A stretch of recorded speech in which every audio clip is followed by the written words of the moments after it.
My name is Alexandra Campbell, and I'm 35 years old. For most of my life, people have described me as steady, the type who pays bills on time, keeps promises, and remembers to buy milk before it runs out. I used to think that was a compliment. Stability, after all, is what everyone says they want until they find it boring. That was exactly what happened with Harry. I met him 5 years ago at a friend's birthday barbecue. It was one of those early spring evenings, air still cold enough for jackets, but the light stretching longer than you expect. He was laughing with a small group near the grill sleeves, rolled up in hands moving animatedly as he told a story about freelancing for a small design agency. He had that type of charm that feels unintentional, messy hair, worn denim paint smudges on his fingers. I remember thinking he looked like someone who'd never missed a sunset. We hit it off quickly. I worked in software development, a far cry from his world of sketches and brand concepts, but our differences fascinated him. He said he loved how grounded I was, that my calmness made him feel safe. At the time, that felt like the beginning of something real. For the first 2 years, we were inseparable. We moved in together after 18 months, a modest apartment overlooking a narrow canal where the morning light always spilled across the floorboards. It wasn't luxurious, but it was ours. I remember cooking late-night pasta, talking about future plans, his dream of opening a creative agency, my quiet hope of landing a leadership position at my company. We built routines. Sunday mornings were for coffee and thrift store browsing, evenings for quiet dinners. When his freelance projects dried up during the pandemic, I covered the rent, helped him polish his portfolio, and reassured him that things would pick up again. "You're talented, Harry," I'd say, scrolling through his designs. "You just need one good client." He'd smile grateful and whisper, "You're my rock, Alex." I believed him. When my company later offered me a promotion that required frequent travel, he frowned. "You'd be gone half the month," he said, running a hand through his hair. "That's not us, right? We work as a team." He said we. And just like that, I turned it down. It felt right at the time. Love meant compromise, didn't it? Only later did I realize the sacrifices weren't shared. Things started to change around year 3. Harry landed a job at a sleek new design firm downtown. He came home buzzing with ideas and names I didn't know. One kept resurfacing: Maya. "She's brilliant," he said one night, tossing his sketchbook on the couch. "Totally fearless with her concepts. You'd like her." At first, I did like the way he talked about her. His enthusiasm was contagious. But slowly, his stories started to include details that didn't feel like just work. Maya said my last pitch was genius. He'd laugh pouring wine. Maya thinks we should travel more break routines. Maya this, Maya that. I told myself it was harmless. People can have work friends. Yet something in the tone of his voice and unconscious admiration made me uneasy. Then came the late nights. At first it was last-minute deadlines, client presentations, team brainstorming. But one night, as I was washing dishes, his phone lit up with a message preview. "Maya. Still can't stop laughing about that thing you said." I remember standing there, hands dripping soap, heart sinking into the tiled floor. When he got home, I asked gently, "Hey, what's so funny?" He blinked too quickly. "What?" The text from Maya.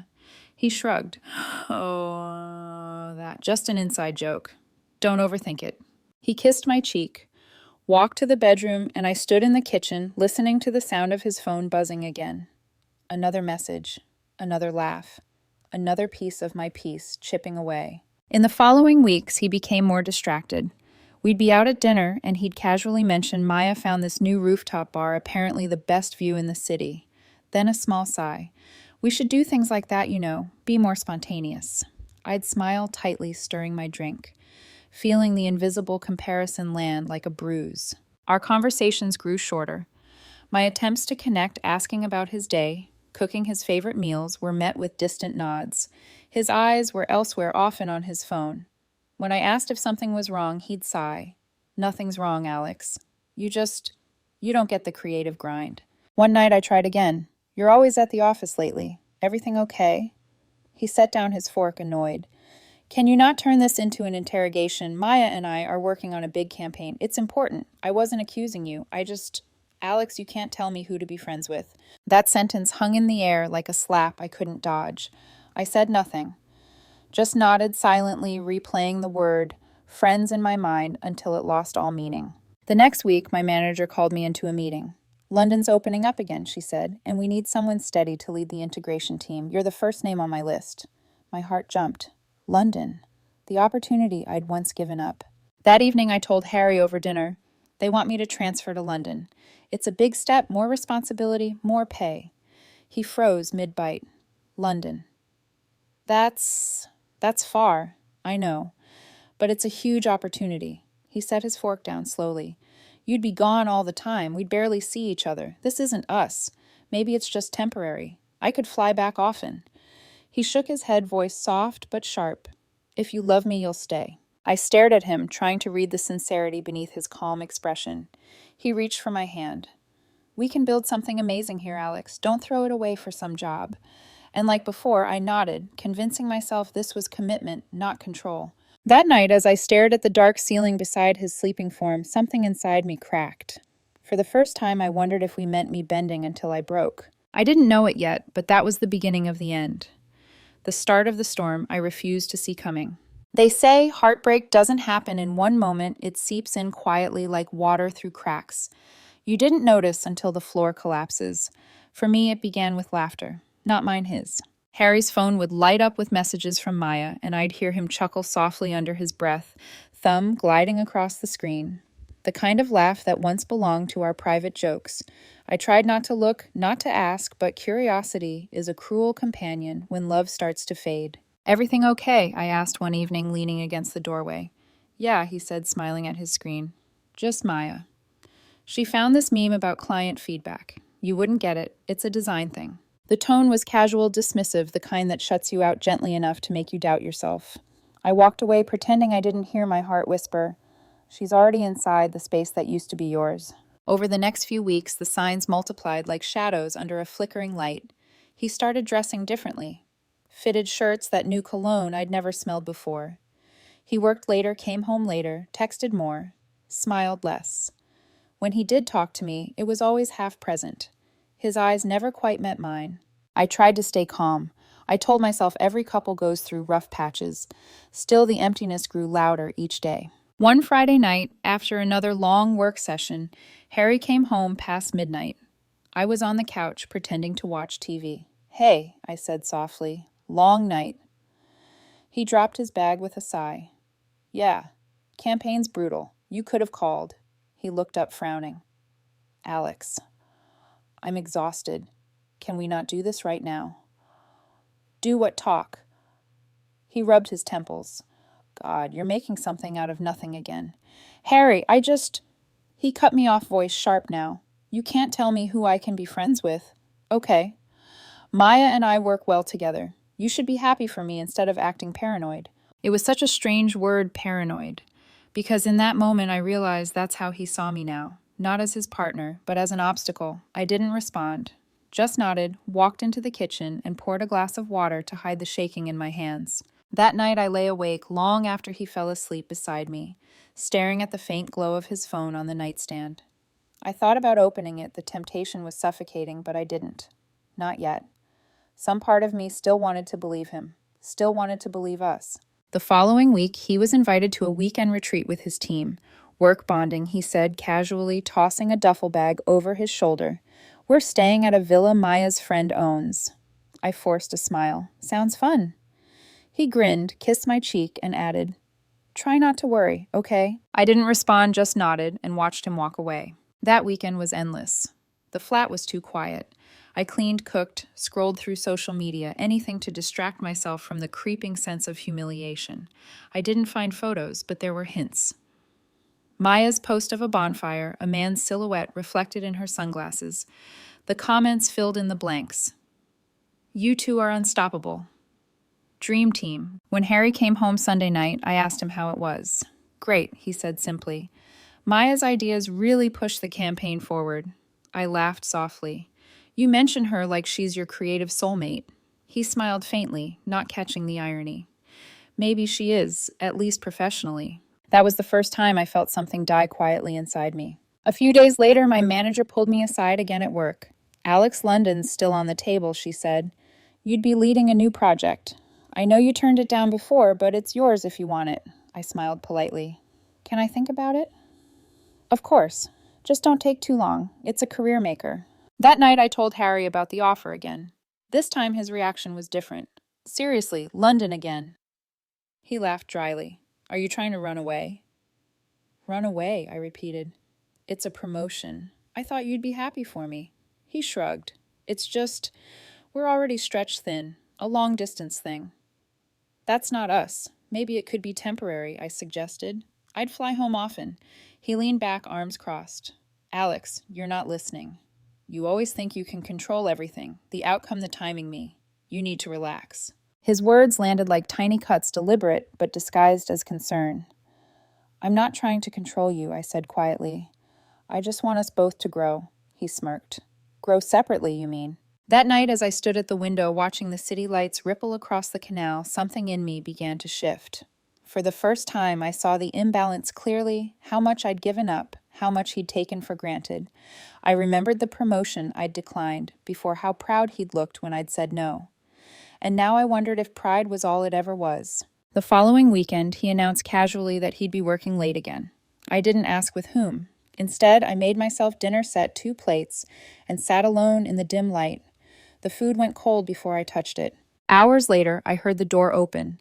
He stumbled in, smelling faintly of cologne, not the one I'd bought him, but something sharper, unfamiliar. I looked up. You smell different. He blinked unbothered. Probably Maya's perfume. We were reviewing some designs up close. She's kind of hands-on. The laugh that followed was meant to sound innocent, but to me it sounded like mockery. I nodded, swallowed the ache in my throat, and said softly, Right, hands-on. He didn't notice the crack in my voice. Or maybe he did and didn't care. By Monday, the distance between us felt physical. We still lived together, but it was like sharing a space with a ghost. He scrolled through his phone during meals, slept with his back turned, and barely acknowledged my presence. One evening, I opened the curtains to find the city reflected in the glass, his reflection beside mine. 2 people standing close, yet galaxies apart. That was when I knew I wasn't losing him. He was already gone. And the only person I could blame for staying too long was me. The truth didn't arrive like lightning. It came quietly on a random Wednesday evening while I was trying to make dinner. Harry had left his tablet on the coffee table screen, glowing faintly with incoming notifications. I wasn't snooping. I wasn't looking for trouble. I just needed the recipe I'd saved on our shared account. But when I tapped the browser, a chat window popped up, not hidden, not even locked, and there it was. Maya. Can't stop thinking about last night. You taste like guilt in coffee. My hands went cold. My first instinct wasn't anger, it was disbelief, a surreal stillness, like the air before a storm. I scrolled further against every instinct begging me not to. Harry, you're trouble, but the best kind. Maya. If she finds out Harry? She won't. She's too trusting. That line hit harder than any confession. She's too trusting. I closed the tablet carefully as if roughness might break something even more fragile, the last illusion that we were still us. My chest tightened, breath shallow. The apartment once our cozy haven suddenly felt like a stranger's house filled with echoes I no longer recognized. When Harry came home later that night, he smelled like rain and someone else's perfume. I waited until he hung up his coat, until he looked at me with that same easy smile, the one that had once felt like safety. Harry, I said softly, we need to talk. He froze. What's up? I saw your messages with Maya. A pause. The kind that stretches so long it stops feeling like silence and starts feeling like confession. He didn't even look shocked, just irritated. You went through my stuff. It was open, I said quietly. I wasn't looking for anything. I just found it. He exhaled, slow, controlled. So you're snooping now. I read a message, Harry. That's not the point. Then what is the point? He threw his keys on the counter, voice rising. That you don't trust me. That you're paranoid, like I said. I swallowed hard, steadying my voice. You kissed her. He stared at me, eyes flickering just enough to confirm it. Then came the smirk. It's not like we slept together. My throat tightened. That doesn't make it better. He shrugged, walking to the fridge. It was a mistake. A moment. We were drunk. It didn't mean anything. But you kept texting her, flirting, meeting outside work. He shut the fridge, turning to face me. You make it sound like I committed a crime. Maya's been there for me, Alex. You haven't. You've been distant for months. My voice cracked. Distant, I've been here, supporting you, paying bills, turning down promotions for you. He laughed, actually laughed. Yeah, that's the problem. You're always so responsible, so boring. Maya gets my creativity. She pushes me. You just keep everything safe. His words were surgical precise and meant to wound. I stood there, the sound of my own heartbeat loud in my ears. So that's what you wanted, I said softly. Excitement. He leaned against the counter, arms crossed. I wanted to feel alive again. You've turned our life into a checklist. My vision blurred, and cheating was your solution. It's not cheating if it's emotional, he said bluntly. And besides, we're not married. Don't make this bigger than it is. I almost laughed, but it wasn't humor, it was disbelief. You betrayed me, Harry. You made me doubt myself. He waved a hand dismissively. Don't be dramatic. I just need space to figure things out. Space, I repeated, while living here, on my income. His tone sharpened. Oh, please. You've always been the provider type. You like being the one who keeps things stable. Maybe that's your real issue, you need control. I felt something inside me snap quietly but irrevocably. Control, no.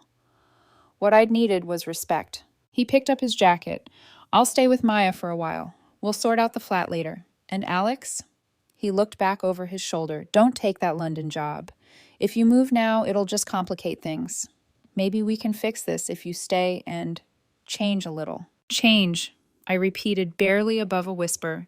He smiled faintly. You know, be more spontaneous, less intense. Then he walked out. No apology, no hesitation. Just the sound of the door clicking shut, neat, final, like punctuation at the end of a sentence I didn't know I'd been writing. That night I didn't cry. Not yet. I just sat on the edge of the couch, staring at the half-finished dinner, at the wine glasses that would never be clinked together again. The city outside moved on, unaware that my world had quietly collapsed. I thought about every moment I'd chosen him over myself. The promotion I'd declined. The nights I'd stayed awake waiting. The way I'd excused his coldness because I believed love required patience. And I realized I hadn't been patient. I'd been invisible. The next morning, sunlight hit the wall, cutting across the shadows of the blinds. I got up slowly, made coffee for one, and opened my laptop. The email from HR about the London position was still sitting there unread. I stared at it for a long time. My reflection in the screen looked calm, too calm, like someone who had nothing left to lose. Then I clicked reply. Subject retransfer opportunity message. Thank you for the offer. I'm available to relocate immediately. I didn't overthink it, didn't draft or redraft, just sent it. The decision felt clean, weightless. Afterward, I went through the apartment quietly packing his things into boxes. No rage, no tears. Just order the kind that comes after chaos. Every folded shirt, every forgotten charger felt like closure stitched into silence. By the time the sun dipped below the canal, I sat on the couch, surrounded by neatly stacked boxes and the hum of my own breathing. For the first time in months, there was peace. A strange, heavy peace, but peace nonetheless. Harry had taken the noise with him when he left, and I was finally ready for the quiet. London didn't welcome me with open arms. It greeted me with rain, sharp, relentless, and cold enough to sting. But I didn't mind. After months of chaos, the rain felt cleansing, like the city itself was washing away the remnants of who I used to be. My new flat was small, a one-bedroom in Shoreditch, with thin walls and a stubborn window that never quite closed. But it was mine. No shared closets, no extra toothbrush by the sink, no faint scent of someone else's cologne lingering in the hall. Just the sound of traffic, my coffee machine sputtering, and the unfamiliar hum of independence. Every morning I walked to work through the drizzle, passing the same bakery where the owner started recognizing me after a week. Flat white? Yeah, he'd say, smiling. I'd nod, grateful for the small consistency. My days filled quickly. Meetings, deadlines, projects that challenged me in ways I'd forgotten I enjoyed.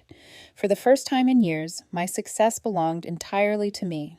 It wasn't glamorous, but it was real. At night, I'd cook simple meals, watch the city lights flicker against my window, and breathe.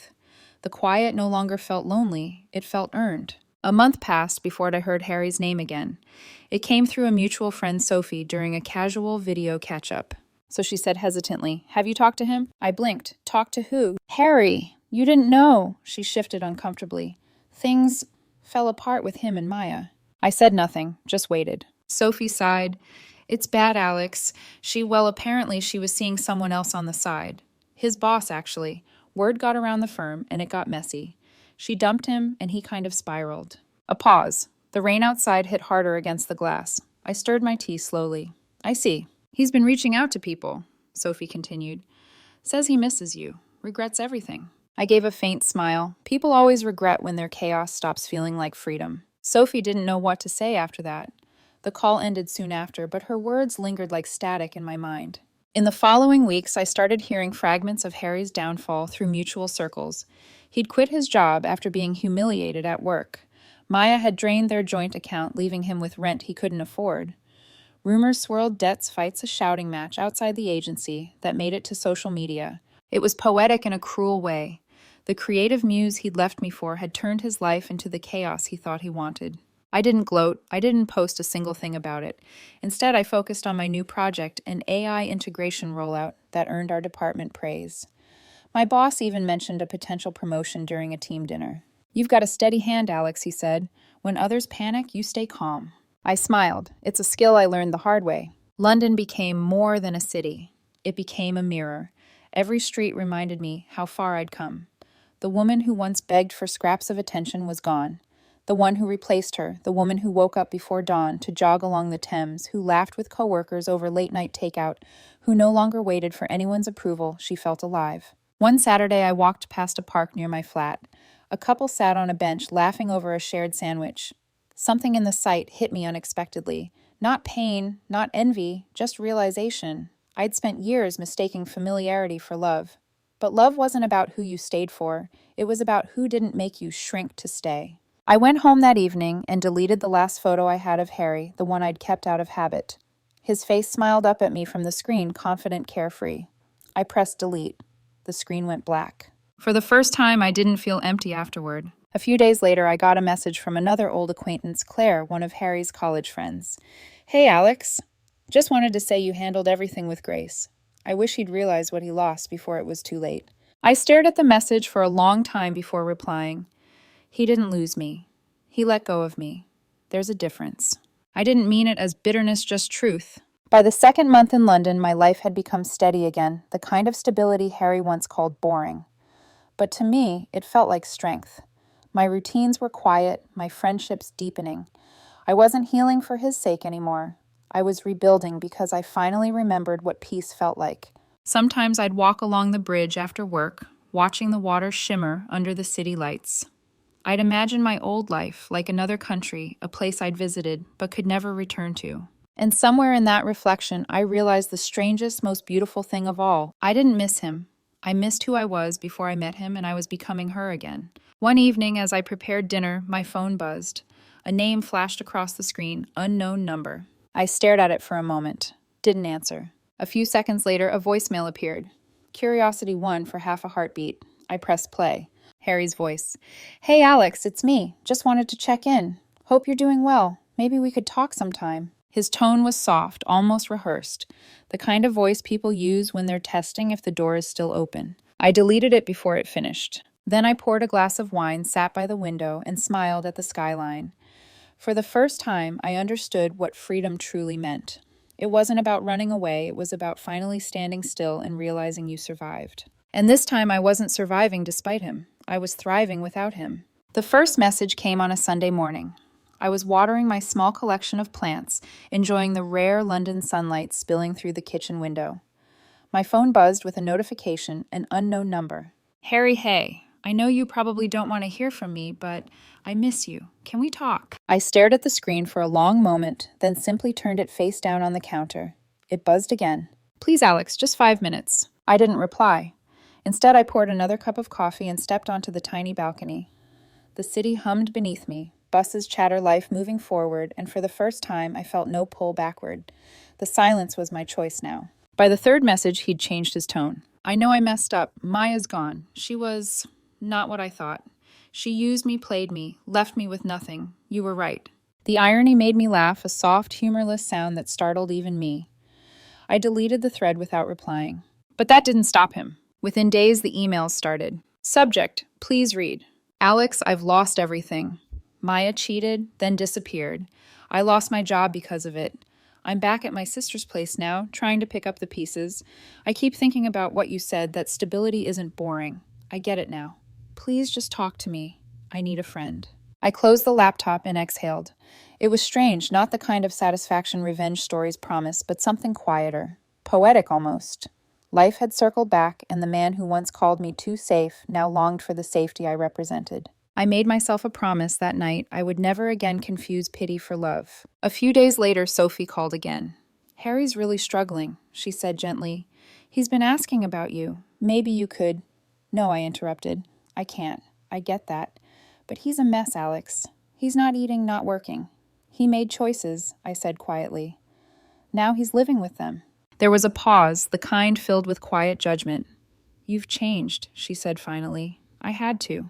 We ended the call politely, but I could tell she didn't understand. People rarely do until they've been burned the same way. The next wave of messages came not from Harry, but from his circle mutual friends, even his sister. "He's really sorry, Alex. Just give him 5 minutes. He told me he still loves you. Don't be cruel. He's suffering." Cruel. That word clung to me for hours. As if my silence was cruelty, not his betrayal. As if healing privately was something I should apologize for. I didn't respond to any of them. I'd spent years giving explanations to people who never earned them. Not anymore. A week later, my phone buzzed with a new message. This time, it wasn't pleading. It was angry. "Harry, fine. Be that way. You've turned cold. I hope your perfect life in London makes you happy." Then, not even 10 minutes later, another. "I didn't mean that. I'm sorry. I'm just lost without you." It was a cycle: guilt, blame, apology, repeat. The same pattern that used to keep me trapped. I could almost predict his next line before it came. And then it did. "Can I come see you, please? I'll find a way to London. I just need to see your face." I blocked the number. Again. But Harry wasn't done. A week later, a new email arrived. Different address, same desperation. "I know you're reading these. Don't pretend you're not. You used to care. What happened to you?" What happened? I smiled faintly. I learned the difference between empathy and self-destruction. I archived the message and moved on with my day. Work was busier than ever. We were preparing for a major presentation, and my team depended on me. After years of being the steady one for someone who didn't value it, I finally understood the gift of that steadiness. It wasn't weakness. It was my strength. Then came the final straw, a voicemail from a number I didn't recognize. I almost didn't play it, but curiosity won for a moment. "This is Harry's mother. Alexandra. I don't know what happened between you two, but he's heartbroken. You were good for him. Please talk to him. He's not sleeping, not eating. You're being very unkind." I closed my eyes, jaw tight. Even now they expected me to fix him, to mother the man who broke me. I deleted the voicemail, then turned my phone off completely. For the first time in years, I didn't feel guilty for protecting my peace. Weeks passed. The messages slowed, then stopped entirely. I started dating again cautiously, quietly. There was a man from my office named Liam, soft-spoken patient. We'd grab coffee after work, talk about music films, the small joys that used to feel impossible. He never asked about Harry, and I never offered. One evening, after a particularly late meeting, Liam walked me to the train station.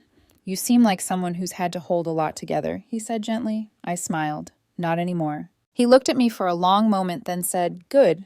You deserve to just exist." It wasn't romantic, but it was honest, and that honesty felt like a sunrise I hadn't seen in years. A month later, I joined a virtual birthday party for one of our old college friends.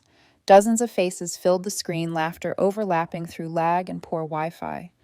I felt relaxed, almost nostalgic, until I saw his name appear. Harry. He joined late, camera on. His face looked thinner, eyes tired. The group went awkwardly quiet for a moment. He forced a smile. "Hey, everyone. Long time." "Hey," someone muttered.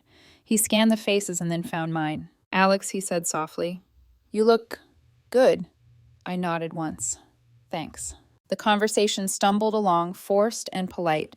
When the call ended, a private message from him popped up. "Can we talk, please? Just for a minute." I stared at it. Then I did what I'd learned to do best: nothing. Because silence, I'd come to understand, wasn't coldness. It was closure. After that video call, the silence between us became its own kind of final chapter. I thought that would be the end, but karma, I've learned, doesn't end neatly. It unfolds slowly and mercilessly until the lesson is complete. 2 weeks after the call, another message appeared in my inbox. A new email again, same pleading tone, same excuses dressed as apologies. "Alex, I know you probably hate me. I deserve that. But I'm not asking for forgiveness, just a chance to say this in person. I'm in London next week. Let me take you to coffee, please. I read it once, then minimized the screen. I had a big presentation that day, one I'd been preparing for weeks. Harry's words didn't even sting anymore. They just sounded small. The difference between us had become so vast it was almost unrecognizable. But curiosity, that old ghost, lingered. And part of me, not the wounded part, but the human part, wanted to look him in the eyes one last time to see what remained of the man I'd once loved. So I agreed. We met in a small cafe off Regent Street. Neutral ground, neutral time, early morning, before the city fully woke. He was already there when I arrived, hunched over a cup of coffee that had gone cold. For a moment, I barely recognized him. His once carefree face was drawn thinner, his hair unkempt, his posture heavy. He looked up when I entered, relief flooding his features. "Alex," he stood awkwardly. "You came." I nodded. 10 minutes. He tried to smile, but it faltered. "You look incredible. London suits you." "Thanks," I said, simply sitting down. "What do you want to say?" He hesitated, hands trembling slightly. "I'm sorry. For everything. For what I did. What I said. You didn't deserve any of it." I stared at him unmoved. "You're right. I didn't." He swallowed hard. I thought I needed excitement, something new. But all I did was destroy the only real thing I ever had. Maya. I raised a hand. "I don't need to hear about her." He nodded quickly. "Right. I lost everything, Alex. My job, my place, my confidence. I'm trying to start over, but it's hard. You always made things feel easy. You made me feel grounded." I sipped my coffee. "You didn't want grounded. You called it boring." He winced. "I know. I was arrogant. I thought stability meant settling, but now I see it's the only thing that lasts." His voice cracked slightly, but I didn't feel pity. Only distance, like I was watching a rerun of a show I'd already outgrown. "Harry," I said softly, "you wanted freedom. You found it. This," I gestured between us, "wasn't about stability or excitement. It was about respect. And you lost that long before Maya." He leaned forward. "Can't we at least try again? I'm different now. I know what matters." I shook my head. "No, you don't. You know what hurts. That's not the same thing." He looked stunned, as if the truth had weight he'd never carried before. "I don't hate you," I continued. "I don't even resent you anymore. But I'm not your safety net. I'm not the person you crawl back to when the thrill dies." "Please, Alex, don't say that." "I have to," I said quietly. "Because if I don't, you'll think there's still a chance. There isn't. I built a new life, one that doesn't depend on your remorse." He dropped his gaze to the table, tears glinting. "I deserve this." Maybe I said standing, but this isn't punishment, it's consequence. I placed a few pounds beside my cup and stepped toward the door. Behind me, I heard him whisper, "You're really not coming back, are you?" I turned slightly. I already did for myself. And then I left. That afternoon, I walked along the Thames, wind catching my hair, the city alive around me. The encounter didn't leave me shaken. It left me clear. Harry had been the storm, but I was the calm that followed. For the first time, I realized I wasn't defined by what I'd endured, but by what I'd refused to become. In the weeks that followed, I deleted the last traces of him: emails, numbers, the hidden folder of old photos. Gone. I started saying yes to new things: an art exhibit with Liam, a weekend trip to Brighton, even an open mic night where I read a short piece about starting over. When I finished reading, the audience applauded softly, and I felt something I hadn't in years: light. Months passed, and life didn't just return to normal. It became better. I got promoted. My new flat had bigger windows, a small balcony overlooking the city lights. Liam and I grew closer quietly, without rush or need to fill silences with promises. Sometimes I'd catch my reflection and think, she looks like peace. And then one night, as I sat writing at my desk, a thought came uninvited. Would Harry ever truly understand what he'd lost? I smiled faintly. Maybe he would. Maybe he wouldn't. Either way, it didn't matter. Because closure isn't something you get from the person who broke you. It's something you give yourself when you finally stop waiting for them to understand. If you're reading this, wondering whether to stay, to fix, to fight, listen carefully. Love that asks you to shrink isn't love. Respect that must be begged isn't respect. And silence when it comes from strength isn't cold, it's power. Sometimes walking away isn't the end of the story. Sometimes it's where the real one begins.